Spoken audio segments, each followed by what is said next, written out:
आजकल हर चीज वैसे तो पॉलिटिक्स भी है, that is also revolving around the economy, और always it does revolve around the economy. लेकिन इस वक्त जो पाकिस्तान की मईशत की सूरत हाल है, रोज कहा जाता है कि दिवालिया होने के करीब आ गए हैं। तहरीक इंसाफ तो कह रही है कि बहुत खराब हालात हैं।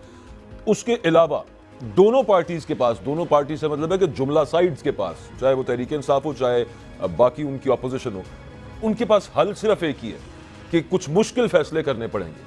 और ये हम हमेशा से सुनते आए हैं कि मुल्क एक नाजुक हालत से गुजरना शुरू। जय हिंद दोस्तों, मैं मिंदर शर्मा स्वागत करता हूं वन वर्ल्ड हिंदी में आपका। उम्मीद करता हूं आप खुश और स्वस्थ है। दोस्तों आइए दिखाते हैं पाक मीडिया के कुछ लेटेस्ट डिबेट, जिसमें कैसे डिस्कशन किया जा रहा है कि पाकिस्तान की हर समय जो डिस्कशन होती है वो सिर्फ और सिर्फ पाकिस्तान के दिवालियापन की ही डिस्कसन होती रहती है। तो कहीं ना कहीं आज पाकिस्तान में अब आगे आने वाले समय में कौन सा देश पाकिस्तान की मदद करेगा और डिफॉल्ट होने से बचाएगा, जबकि दूसरी तरफ कहीं ना कहीं पाकिस्तान के जो दोस्त मुल्क थे वो कैसे अब किनारा भी करने लगे। इस डिबेट में भी डिस्कशन इस प्रकार का किया गया है, क्योंकि चाइना और सऊदी अरब जैसे देशों ने भी अब बड़ी ढील कर दी है पाकिस्तान को भीख देने में। तो कहीं ना कहीं आज पाकिस्तान की जो इकोनॉमिकल सिचुएशन है वो कहीं ना कहीं इसका सबसे बड़ा कारण ये पाकिस्तान की पॉलिटिकल इंस्टेबिलिटी है, क्योंकि पाकिस्तान के नेताओं को सिर्फ और सिर्फ अपनी जेब भर के आगे निकलना होता है और अपना गुजारा करके विदेशों में भाग जाते हैं, जबकि पाकिस्तान की आवाम हमेशा ऐसे ही कराती रहती है। और कैसे पाकिस्तानी मीडिया आज कह भी रहा है कि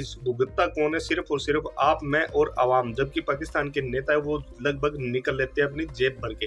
तो इसी प्रकार की चर्चा इस डिबेट में की गई है। तो दोस्तों देखिए डिबेट और कमेंट में अपनी प्रतिक्रिया जरूर दें। लास्ट में आपसे रिक्वेस्ट करूंगा, चैनल पर नए हैं तो चैनल को सबसे पहले सब्सक्राइब करें, लाइक शेयर कमेंट जरूर करें। दोस्तों जय हिंद, वंदे मातरम, भारत माता की जय। दो आजकल हर चीज वैसे तो पॉलिटिक्स भी है, that is also revolving around the economy, और always it does revolve around the economy. लेकिन इस वक्त जो पाकिस्तान की मईशत की सूरत हाल है, रोज कहा जाता है कि दिवालिया होने के करीब आ गए हैं। तहरीक इंसाफ तो कह रही है कि बहुत खराब हालात हैं।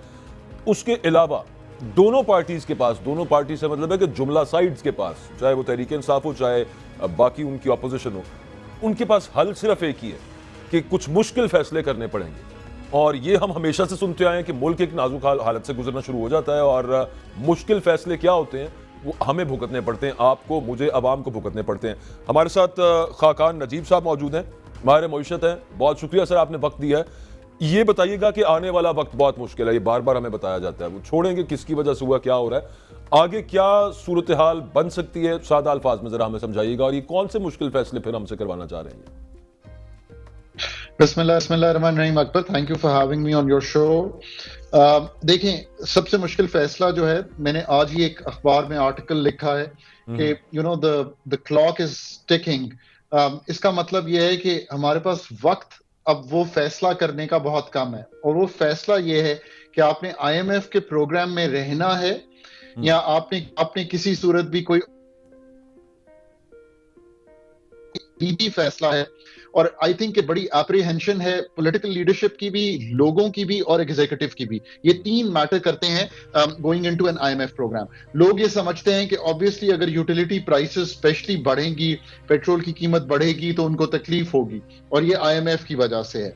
मैं बारहा कहता हूं कि IMF बिजली की कीमतों का तयन नहीं करता इस मुल्क में, वो नेपरा करती है या ओगरा करती है गैस की कीमतों का। IMF सिर्फ आपको ये कह रहा है कि अपनी कॉस्ट रिकवरी कीजिए। और जहां तक पॉलिटिकल लीडरशिप का ताल्लुक है, उसको बिल्कुल हेजिटेंसी नहीं होनी चाहिए, इसलिए कि अगर आप IMF में रहने का फैसला करेंगे तो जो लोगों को तकलीफ होगी, इसमें कोई शक नहीं है कि एडजस्टमेंट से लोगों को कुछ तकलीफ होगी, प्राइसिंग चेंजेस से, डॉलर वर्सेस रूपी की एडजस्टमेंट से, कुछ टैक्सेस से। जो रिव्यू है इस वक्त IMF का, वो रिन्यूअल में तकरीबन कन्वर्ट हो चुका है। अब तो बिल्कुल ऐसे प्रोग्राम वही है, लेकिन लगता है कि इसको रिन्यू करवाना पड़ेगा। आपके ख्याल में इनकी हुकूमत की नंबर 1 विल है उसको रिन्यू करने की, या उसके रिव्यू को रिवाइवल की तरफ प्रोग्राम के आके हम अगली हमें वहां से किस्त वगैरह मिले, जिसके बाद हमें बाकी पैसे मिलने की उम्मीद है, या फिर अगर निकलने का फैसला करते हैं तो क्या और इनके पास ऑप्शन है? बाकी फिर पैसे किससे लेंगे? दोस्त देंगे हमें पैसे? पहले तो ऑप्शन देख लेते हैं। ऑप्शन यही है ऑफ कोर्स कि हम हमेशा जो है फ्रेंड्स ऑफ पाकिस्तान के पास चले जाते हैं कि ओवरसीज फ्रेंड्स कौन से हैं, हम सऊदी अरेबिया के पास चले जाते हैं, हम चाइना के पास चले जाते हैं, हम UAE के पास चले जाते हैं। एक इन दी ऑफरिंग चीज है कि हुकूमत ये समझती है कि अबाउट $3 अरब जो है वो शायद सऊदी अरेबिया जो है अनकरीब आपको दे दे। अब अगर वो दे भी दे तो मैंने ये एक कोर चीज आज पुट फॉरवर्ड किया उस आर्टिकल में कि वो उसको देने के बावजूद आप और 2 महीने गुजार लेंगे, आपको फिर भी इंटरनेशनल पार्टनर्स को आप छोड़ नहीं सकते। उसकी वजह यह है कि एक आईएमएफ ही नहीं है। जब आईएमएफ होता है तो अकबर याद रखिए कि इसके साथ साथ world bank, ADB, IDB, AIIB, ये सब जो है इवेपोरेट हो जाते हैं। And you don't want to take that chance. क्यों? आपने 32 अरब डॉलर इस साल जमा करने थे, इसमें से 22 अरब डॉलर नए हैं, बाकी रोल ओवर्स हैं जो कंट्रीज हैं, उसमें से सिर्फ 5-6 अरब डॉलर अब तक आया है। खान साहब, अगर हम कमर्शियल फंड्स हैं, कुछ हमारे लिए कुछ सादा अल्फाज में और लोगों के लिए बताइए ये कि अगर हम आईएमएफ के प्रोग्राम में रहते हैं तो बिल्स जो हैं वो ज्यादा आएंगे, जाहिर है, क्योंकि वो जो आप कह रहे हैं कि कॉस्ट कट करनी है और बल्कि पूरी करनी है, रिकवर करनी है, तो टैक्सेस मजीद लगेंगे, ये सब मामले होंगे फिर। So Akbar, that's a very good question. और ये हमें कौम को अब समझाना पड़ेगा कि आपके पास दो चीजें हैं। एक डिफिकल्ट टी है जो कि आपको आएगी, मैं बिल्कुल समझता हूं इस बात को, क्योंकि आपकी बिजली का बिल, आपकी गैस का बिल, कुछ टैक्सेशन, कुछ आपका जो रुपी वर्सेस डॉलर की पैरिटी है, और कुछ जो मार्कअप देते हैं हम अपने लोन्स पे, यानी कि अगर मैंने गाड़ी ली हो या मैंने कोई घर करवाया हो या बिजनेस को, ये थोड़ा सा एलिवेट हो जाएंगे।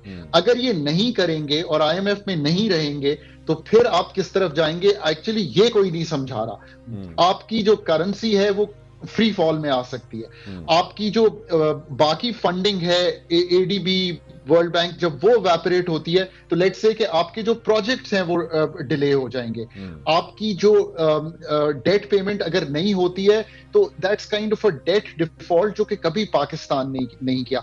और यहां तक हो सकता है कि आपकी चीजों में, अभी आप देखें हमने कुछ डॉलर को रोका हुआ है, एलसीज की पेमेंट, कुछ डॉलर हम चाह रहा था, डॉलर अभी तो रोका हुआ है, लेकिन ये कहां तक जाएगा? और ये एक आर्ग्यूमेंट जो आता है कि इस वक्त जो गोल्ड प्राइसेस दुनिया के अंदर बहुत ऊपर जा रही हैं, उसके साथ कुछ लोग उसको रिलेट करके एक रेट निकालने की कोशिश करते हैं डॉलर का। वो क्या is that a correct formula कि कितने का गोल्ड है और उसके हिसाब से वो इतने का डॉलर होना चाहिए, और कहां तक डॉलर ऊपर चढ़ सकता है, क्लाइम कर सकता है पाकिस्तान में? सो अकबर, अगेन अभी आपने ये किया हुआ कि आपने अपनी जो इंपोर्ट्स है ना उनको उस पर एक कदगन लगाई हुई है। मसलन 15% जो आपकी नॉन एसेंशियल इंपोर्ट है, जो लग्जरी इंपोर्ट है, उस पर एक कदगन है। ये 3 चैप्टर्स हैं, बड़ा स्पेसिफिकली बयान कर सकते हैं। चैप्टर 83, 84 और 85 ये हमारे गुड्स के, इन पे कदगन लगी हुई है। बाकी भी पैसे उतने ही रिलीज होते हैं जितनी उस दिन की, फॉर एग्जांपल, एक्सपोर्ट और रिमिटेंसेस से पैसे आते हैं। सो आपने उसको रोका हुआ है। अब ये चीजें टेम्पररी हैं। इन दी एंड आपको इंटरनेशनल पार्टनर से पैसे लेने हैं। वो ये जरूर समझते हैं कि इस वक्त मार्केट, फॉर एग्जांपल, जो रुपी की है वो 240 और 250 के दरमियान चल रही है। आपने 225 पे एक तरह से कैप इस तरह किया हुआ है कि आप एडमिनिस्ट्रेटिव मेजर्स और ये जो बाकी मेजर्स हमने आपके सामने रखे हैं। डॉक्टर साहब, मैं आपसे एक चीज समझना चाह रहा हूँ। आप माशाल्लाह समझदार हैं। जितने भी लोग आते हैं, हुकूमत के हों, इकोनॉमिस्ट हैं, वो एक ही बात कहते हैं, कौम को कोई मुश्किल फैसले करने पड़ेंगे। मुझे कोई आप इस तरह की भी रहनुमाई कर सकते हैं कि 11,000 अरब से ये रियासत चलती है, जिनको हुक्मरान है, उन्होंने कोई पैसे पूरे नहीं बचा सकते। ये सारी मुश्किल फैसले मेरे लिए हैं, जो बिजली, पेट्रोल सारा आपने मेरे से लेना है। आप कोई ऐसी सजेशन नहीं दे सकते कि यार ये जो 11,000 अरब से जो रियासत चलती है, वो तो भी 4-5 रुपए बचा लिए जाए। इसमें कोई शक की गुंजाइश नहीं है। देखें तो बताएं ना कहां से पैसे बच सकते हैं, जरा प्लीज हेल्प करें हमारी। देखिए ना जी, असल तो बात यह है कि आपको अगर टैक्सेशन करनी है, तो मैं हमेशा कहता हूं इस मुल्क में कि इस मुल्क में सबसे ज्यादा जो अमीर तबका है, जो साहिब हैसियत तबका है, वो प्रॉपर्टी में इन्वेस्ट, और सबसे अंडर टैक्स सेक्टर भी प्रॉपर्टी है। सो आपको मिनहासुल कौम ये फैसला करना है कि क्या आपको इस को टैक्स करना है। ये एक बड़ी आसान चीज है कि मैंने 1 करोड़ का डिफेंस में बहरिया में कहीं पे भी एक प्लॉट लिया, 4-5 साल बाद जब मैं उसको बेचता हूं, चाहे वो 2 करोड़ का हो, तो जो मैंने 1 करोड़ कमाया, मैंने उस पर कोई पैसे नहीं दिए। पर जो एक मेरी इनकम आ रही है, जो मैं मेहनत करके सारा दिन कमा रहा हूं, मैं अपनी ही मिसाल दोनों तरफ से दे रहा हूं, तो उस पे तो मैं 20 से 30% टैक्स दे रहा हूं। तो आपको एक तो ये फैसला करना पड़ेगा। Agriculture income tax non existent है। 20% जो पूरी कमाई होती है मुल्क में, जो जीडीपी है जिसको हम कहते हैं, जो पूरा हुजम है, उसका 20% एग्रीकल्चर है, टोटल टैक्स कलेक्शन जो है वो 1% है उसकी। सो जो असल फैसले हैं देखें वो तो ये हैं क्योंकि कि आप ये बड़े असल लैंड फैसला होल्डर्स जो हैं वो सारे के सारे असेंबलियों में बैठे हुए हैं मलिक साहब, और दूसरा पेंशन्स के शुक्र हवाले से है। पूरी दुनिया ने डॉक्टर साहब कुछ रिफॉर्म्स किए हैं। वो मलिक साहब आप ठीक सजेशंस दे रहे हैं, लेकिन हम तो ये कह रहे थे कि हमारे जो खर्चे हैं उनको हम कट डाउन कैसे कर सकते हैं। मिसाल के तौर पे पेंशन्स की मद में हो सकता है, मिसाल के तौर पे आपकी बहुत सारी जो गवर्नमेंट लैंड पड़ी है उसको कहीं पे लीज करें, या फिर अब जो सर ये बाबू इतने एक अफसर मलिक साहब को पता है कितना पड़ता है? डॉक्टर साहब एक एग्री अफसर, करेंगे, एक छोटा सा डॉक्टर साहब आप मेरे से एग्री करेंगे, पूरी दुनिया में जो जहाज और एम्प्लॉयज की रेशियो है ना सबसे ज्यादा वो PIA की है। रेलवे में हमने एक फौज इकट्ठी की हुई है इसलिए कि गाड़ी ना चले। मतलब आप मुझे कोई स्टेट का एक इदारा बता दें जो जस्टिफाई करता है इतना पैसा खाने के, उस पर कोई बात ही नहीं करता, सारे मेरे हल आ जाते हो यार पेट्रोल तो ताड़ी खैर नहीं भाई, कुछ उधर भी तो जरा रोशनी डाले ना।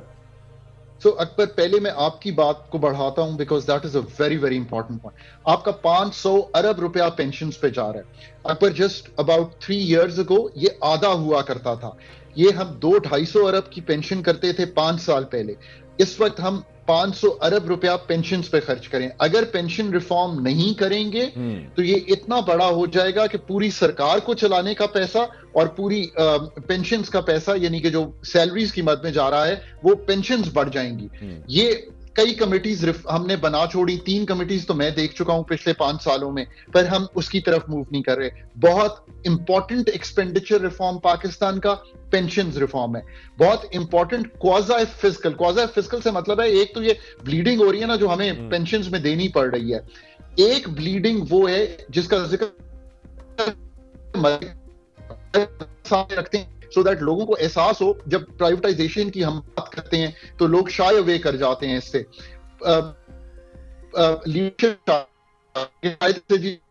बिल्कुल सक्सेसिव गवर्नमेंट्स के प्लान्स के अंदर ये रहा है प्राइवेटाइजेशन। इवन पीटीआई का था, किया उन्होंने बाद में कुछ भी नहीं, क्योंकि फिर एक पॉलिटिकल प्रेशर आ जाता है। 4000 अरब रुपया IPSP का कर्जा है। मुझे बता दें दुनिया की कौन सी इकोनॉमी वायबल हो सकती है जो 4000 अरब रुपया 62 अरब बचा के करेंगे। मतलब आप अंदाजा लगाएं 2 घंटे की बिजली बचा के प्लान उनका हुआ है। इतनी सिंपलिसिटी मेरा भाई बात कर जाते हैं जी कि लोगों को मुश्किल फैसला करना है तो IPPC को निपटो। 4000 अरब वो खा रहे हैं, कोई रैम करो यार लोगों पे। जिसकी गवर्नमेंट हो ना जो बोलने पे आए कि यहाँ पे जो पेंशन्स वाला मामला है कि जनाब इसका पूरी